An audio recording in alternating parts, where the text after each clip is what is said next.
Este es mi trabajo. Soy el doctor Luis Carlos Álvarez, soy fellow de segundo año de medicina vascular. Eh, Mi trabajo se titula Enfermedad arterial periférica de los miembros inferiores y su relación con desenlaces adversos en pacientes trasplantados renales. Pues la investigación no tuvo ningún tipo de conflicto de interés, como para empezar parte. La pregunta de investigación básicamente es si la enfermedad arterial periférica de los miembros inferiores está relacionada con desenlaces adversos en los pacientes trasplantados renales. Para la introducción de este trabajo, pues obviamente sabemos todos que la enfermedad arterial periférica de los miembros inferiores es la tercera manifestación clínica de la enfermedad aterosclerótica a nivel mundial. Y pues a pesar de sus implicaciones, es, digamos, que la relevancia que se le da a nivel de publicación y de importancia en el ejercicio clínico no es tan importante como debería ser, sobre todo teniendo en cuenta lo que nosotros vimos ayer en todo lo que es las manifestaciones de la aterosclerosis sistémica y las implicaciones que tiene esto en la biomecánica vascular. Nosotros sabemos que la prevalencia general de esta enfermedad más o menos oscila entre entre el 3 al 10%, pero en los pacientes mayores de 80 años, sobre todo si son hombres diabéticos y enfermos renales, esta prevalencia puede llegar hasta el 25%. Y dependiendo del estudio y de los criterios que se utilicen para el diagnóstico de la misma, pues esta prevalencia va a ser mayor. Voy a hacer un énfasis de lo que yo revisé en este estudio, en este trabajo, y es que la enfermedad arterial periférica, para su diagnóstico, uno de los criterios que tradicionalmente se utilizan es un índice tobillo-brazo menor o igual a 0.9, pero no es, y en ninguna guía lo dice, el único criterio para hacer el diagnóstico de esta enfermedad. Hay otros criterios que yo revisé en el BMJ, en el UpToDate, en las diferentes guías, sobre todo en la guía reciente de isquemia crónica que amenaza la viabilidad de la extremidad. Entonces, pues, eso hay que aclararlo para seguir con mi exposición. Pero sí tiene una implicación muy importante y eso refleja los diferentes estudios, sobre todo también en la parte de la evaluación de los pacientes que van a ser llevados a trasplante renal. El índice tobillo-brazo se relaciona con mortalidad y con desenlaces cardiovasculares adversos. Estos pacientes presentan entre menor índice tobillo-brazo, mayores eventos cardiovasculares, hasta 5 veces que la población que no tiene enfermedad arterial periférica.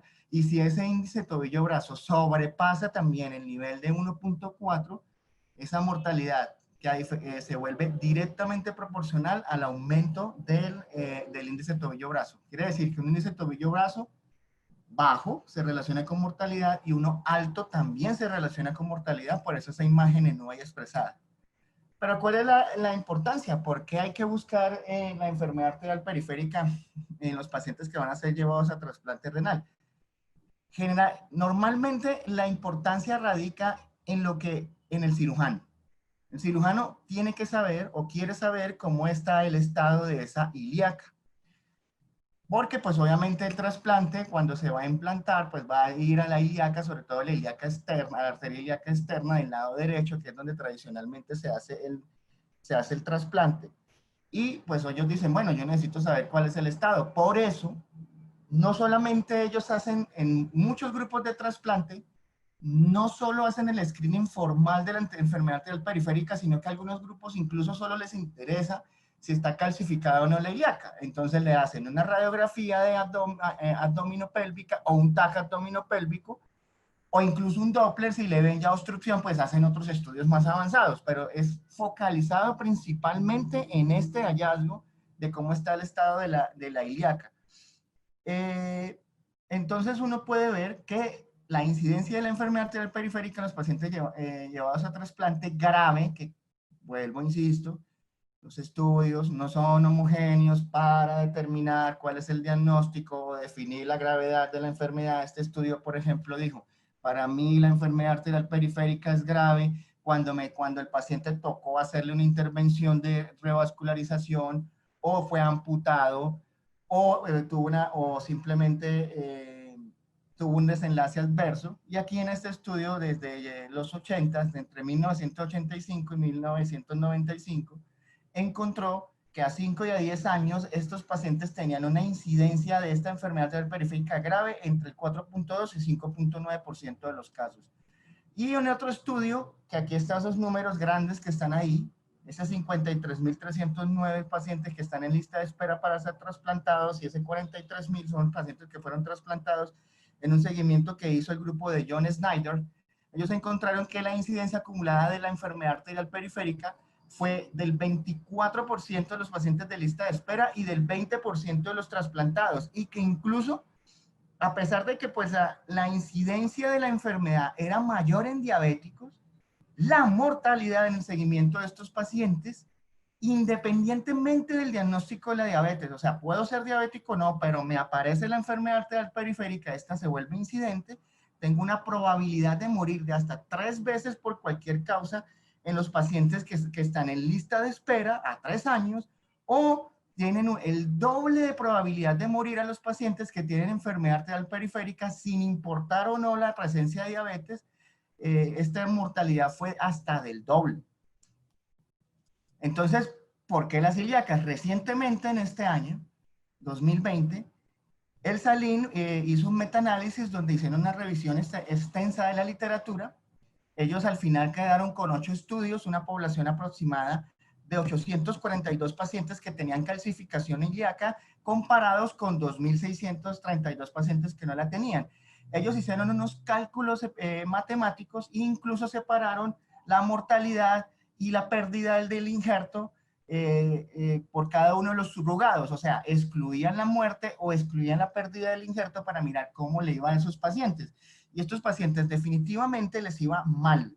El riesgo de pérdida del injerto era hasta del doble en estos pacientes hasta los 3 años, y en seguimientos mayores hasta del triple a los 5 años. Y la mortalidad era más o menos 2 veces mayor en los pacientes que tenían la calcificación ilíaca al momento del trasplante. Muchos de estos estudios eran estudios de cohortes, eran estudios transversales, e incluso esa calcificación en algunos estudios era detectada por la mano del cirujano.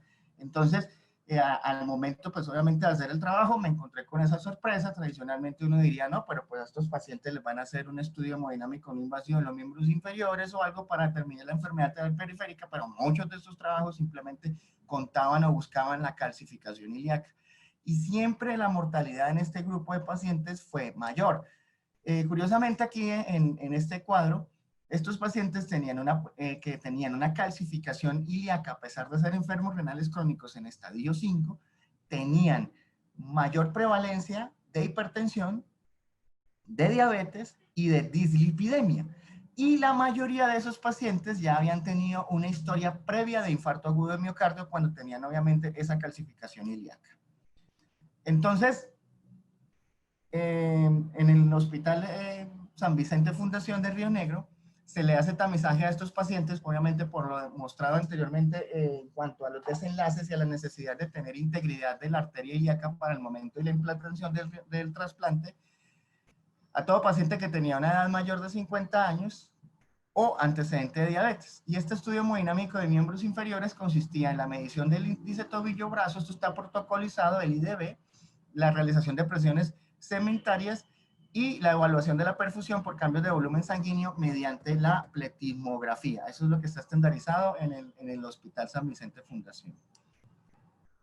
Entonces, pues aquí sí vemos los hallazgos normales de los pacientes con pérdidas de pulsos, con pérdidas de anexos cutáneos, con alteraciones ya obviamente a nivel de la piel, del llenado capilar. Esto es muy importante, pues, que los cirujanos y los nefrólogos lo revisan al momento de evaluar a estos pacientes para ver si son buenos candidatos a ser trasplantados, junto con la evaluación cardiovascular integral. Este es nuestro estudio hemodinámico no invasivo de miembros inferiores, opté por llamarlo así, porque la pletismografía, como está obviamente estandarizado para cuando uno da la orden, simplemente es un componente de todo el examen e involucra varios parámetros hemodinámicos. Entonces, el objetivo principal de nuestro estudio fue analizar la correlación de la enfermedad arterial periférica con desenlaces adversos. Estos desenlaces fueron la amputación mayor, definida como obviamente toda amputación por encima del tobillo, funcionalidad del injerto, accidente cerebrovascular, evento cardiovascular mayor y muerte por cualquier causa en los pacientes sometidos a trasplante renal. Y esa evaluación se hizo tanto en el perioperatorio y en un seguimiento de 3 años de media para muerte y amputación. Entonces, nuestro estudio fue un estudio observacional, analítico, retrospectivo en una cohorte en pacientes mayores de 18 años sometidos a trasplante renal, a quienes se les realizó el tamizaje para la enfermedad arterial periférica según el protocolo del hospital en un periodo aproximado de 6 años. ¿Cuál fue nuestra metodología? Pues primero nosotros hicimos un análisis bivariado para ajustar y equilibrar las variables clínicas que se comportan como factores tanto para el desarrollo de la enfermedad arterial periférica como para los desenlaces del estudio. Todos sabemos que fumar, todos sabemos que la diabetes pueden tener desenlaces importantes a los pacientes que son sometidos a cualquier tipo de cirugía. Una vez hecho ese ajuste y mirar si los dos grupos, tanto el paciente que tiene enfermedad arterial periférica que fue trasplantado como el que no la tiene, hicimos obviamente el análisis bivariado para los desenlaces ya mencionados y mirar a ver si hubo diferencia o no de desenlaces adversos en los dos grupos. Desde el punto de vista epidemiológico, una enfermedad también se comporta como una exposición. Entonces, pues obviamente mi exposición del estudio era la enfermedad arterial periférica y por eso se hizo en el análisis bivariado para equilibrar los grupos y mirar si esos dos grupos eran diferentes o no, si habían factores como la diabetes o el tabaquismo que podían influir en los desenlaces. ¿Cuál fue nuestra definición de exposición? Pues obviamente cuando se buscó la historia clínica, fue la interpretación del estudio hemodinámico no invasivo de miembros inferiores realizado por internista o cirujano vascular conforme al protocolo institucional. Repito, los diferentes estudios utilizan diferentes parámetros para definir la enfermedad arterial periférica. Según el protocolo institucional, tener enfermedad arterial periférica está definida como un índice tobillo-brazo menor o igual a 0,9 o que tenga un índice tobillo-brazo normal o limítrofe o mayor a 1,3 y que además se asocie a una alteración de alguno de los siguientes parámetros como el índice de dedo-brazo, que se usa sobre todo en los pacientes que tienen rigidez arterial, el análisis de las presiones segmentarias, la onda Doppler arterial, la onda de volumen por plastimografía y obviamente la onda de fotoplastimografía para la evaluación de estos pacientes. Entonces fueron 586 pacientes que se encontraron en la base de registros. De esos 361 no cumplieron los criterios de inclusión porque simplemente no fueron tamizados. Quedaron 225 pacientes, de esos 225 pacientes, 84 se excluyeron porque quedaron en lista de espera y no fueron trasplantados. Al final se trasplantaron 141 pacientes y 20 de esos pacientes presentaron enfermedad arterial periférica, definido como ya lo planteé anteriormente. Entonces, pues, ya les comenté los desenlaces a establecer, a documentar, la amputación mayor, el compuesto infarto agudo miocardio y falla cardíaca en el perioperatorio, la aparición de enfermedad cerebrovascular, la funcionalidad del injerto y muerte por cualquier causa, y en el seguimiento hospitalario, revisado en las historias clínicas, la muerte y la amputación mayor. ¿Qué obtuvimos como resultado? Que de esos 141 pacientes, como ya mencioné, 20 tuvieron enfermedad arterial periférica diagnosticada por el estudio hemodinámico no invasivo de las extremidades inferiores, dando una prevalencia del 14.2%. Bueno, nosotros hicimos el ajuste de factores de riesgo vascular y la enfermedad arterial periférica en este grupo con sus características clínicas. Encontramos que no hubo diferencia estadísticamente significativa en ninguna de las comorbilidades. O sea, la edad, los días de hospitalización, la presencia de enfermedad coronaria, hipertensión, diabetes, falla cardíaca, retinopatía y lipidemia y enfermedad cerebrovascular fue similar en los dos grupos, tanto en los que tienen o no tienen enfermedad o no tenían enfermedad arterial periférica. El tabaquismo, sin embargo, casi nos dio significativo y eso es consistente, obviamente, no solamente al momento de evaluar estos estudios, sino que también el tabaquismo es un fuerte predictor de riesgo para enfermedad arterial periférica y sobre todo da un alto porcentaje de compromiso proximal. Sin embargo, a pesar de que casi dio significativo, la distribución fue en ambos grupos. Fue en un 45% de los pacientes con enfermedad arterial periférica eran fumadores versus el 24% de las que no lo tenían. No nos dio significativo, pero eso fue la diferencia y también tiene unas implicaciones en las discusiones del estudio. Bueno, nosotros hacemos un análisis anatómico de la enfermedad arterial periférica, que era uno de los objetivos también secundarios del estudio. Encontramos que el 20% de los pacientes eran claudicantes, que el compromiso de la enfermedad era bilateral en un 45% de los pacientes.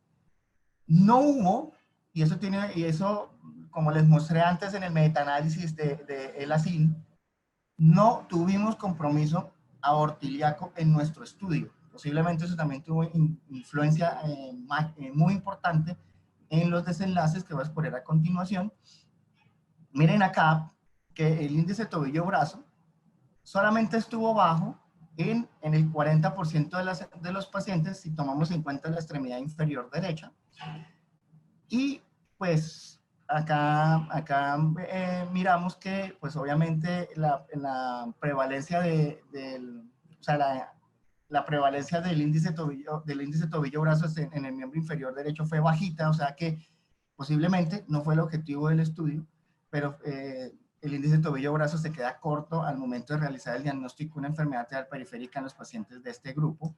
Y pues obviamente el IDB sí fue importante, sobre todo si tomamos en cuenta el parámetro del miembro inferior izquierdo, donde hasta el 72.2% de los pacientes de este grupo que tenían enfermedad arterial periférica tuvieron un ITB bajo.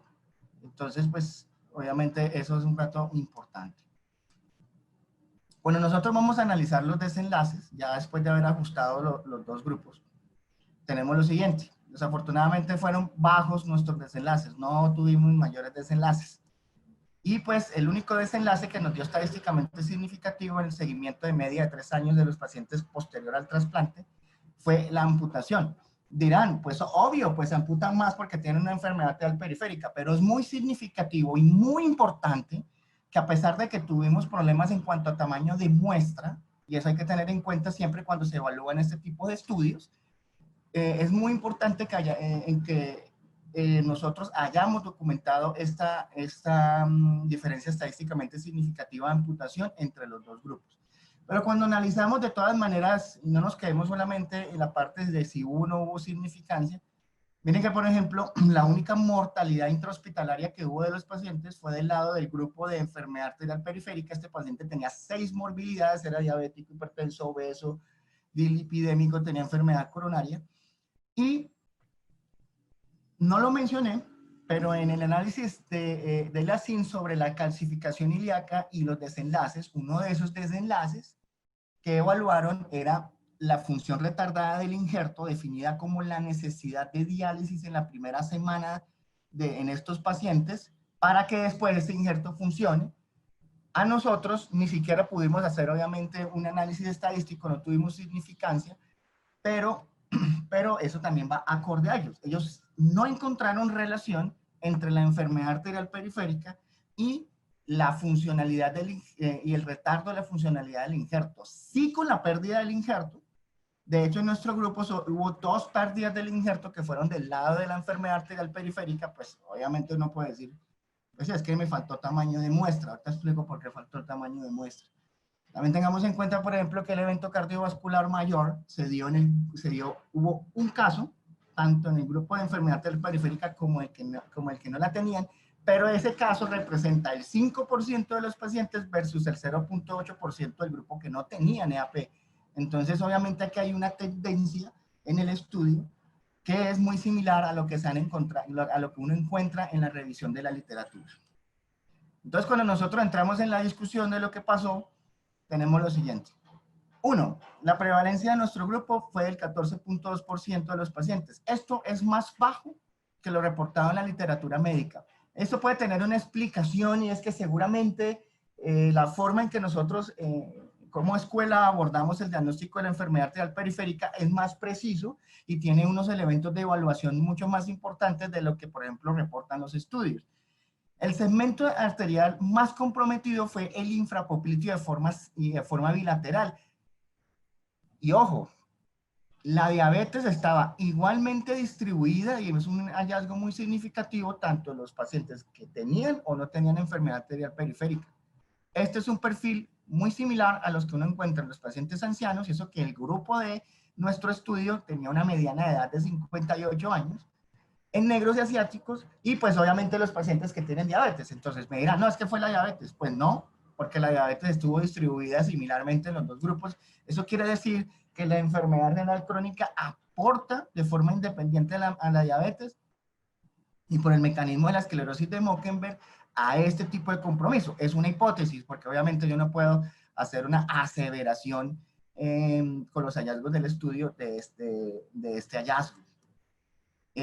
Fíjense, por ejemplo, para yo ilustrar por qué la enfermedad arterial periférica tiene diferentes definiciones, tuve problemas durante el trabajo para que me entendieran por qué la definición de enfermedad arterial periférica, aquí lo explico, donde pues obviamente, si ustedes se dan cuenta, este estudio también hizo algo similar. Este estudio de Patel del 2017 con 819 pacientes, y ellos dijeron, bueno, yo ajusto por los factores de riesgo cardiovascular que me dan EAP y malos desenlaces en los pacientes con enfermedad arterial periférica, y ellos encontraron lo que he venido mostrando, que estos pacientes mueren más, que estos pacientes tienen más pérdida del injerto en el seguimiento a 5 años, pero lo que quiero llamar la atención es que ellos dijeron, y está publicado en Vascular Medicine, que la enfermedad arterial periférica para ellos era tener un índice tobillo-brazo menor a 0,9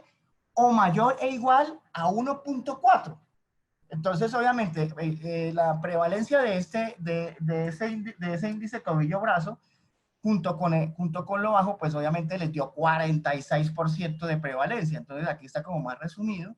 Fíjense acá, de ese grupo de 819 pacientes, 104 tuvieron el índice tobillo-brazos menor a 0,9, 276 tenían 1,4, 34% de frecuencia, 12% de frecuencia. Ellos dijeron, pues la EAP de este grupo es del 46%.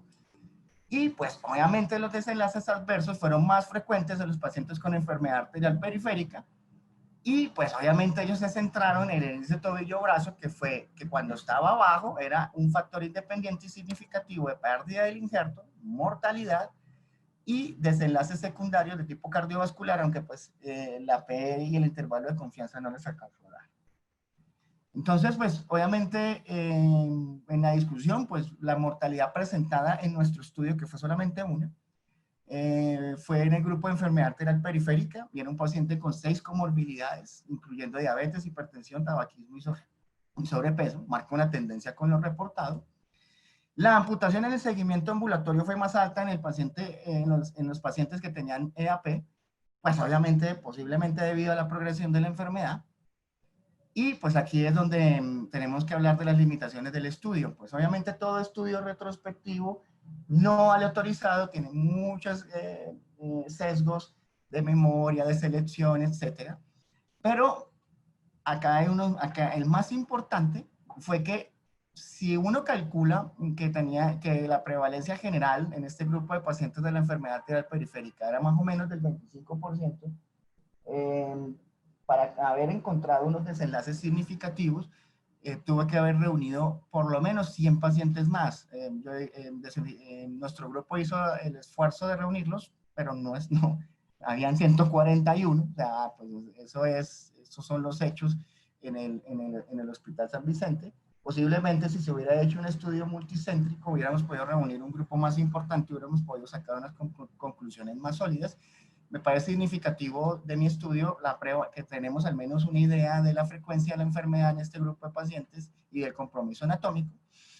Y lo otro es que el seguimiento de los pacientes fue heterogéneo en el tiempo. La media fue de 3 años, pues obviamente en ese tiempo un paciente era trasplantado en el 2013, 2014, 2015, y el seguimiento era como un poco diferente, y obviamente también debido a los problemas de nuestro sistema de seguridad social, pues los pacientes se pierden o cambian de seguro, se van a otras instituciones. Entonces, como conclusiones de mi estudio, la prevalencia de la enfermedad arterial periférica fue inferior a lo reportado, Ya les dije que posiblemente sea a cómo nosotros como escuela hacemos el diagnóstico, pero también a que los estudios no son homogéneos para determinar qué es una enfermedad arterial periférica. Uno cuando va al British Medical Journal, ellos dicen, pues sí, definitivamente un índice tobillo-brazo menor en 0,09 hace el diagnóstico, pero en los pacientes que tienen rigidez u otras implicaciones importantes se necesitan presiones segmentarias, ondas de volumen, incluso otros métodos diagnósticos para hacer el diagnóstico de la enfermedad arterial periférica. Nuestro principal compromiso anatómico del estudio fue el infrapopliteo y este fue independiente del antecedente de diabetes. Eso también tiene algunas implicaciones importantes al momento de evaluar a los pacientes. Y hubo una mayor frecuencia de amputaciones en el seguimiento ambulatorio de los pacientes trasplantados, posiblemente por progresión de la enfermedad. Obviamente se requieren estudios con mayor tamaño de muestra para determinar con certeza los desenlaces y las hipótesis de este estudio. Muchísimas gracias por la atención prestada y estoy atento a comentarios y a preguntas. Muchas gracias.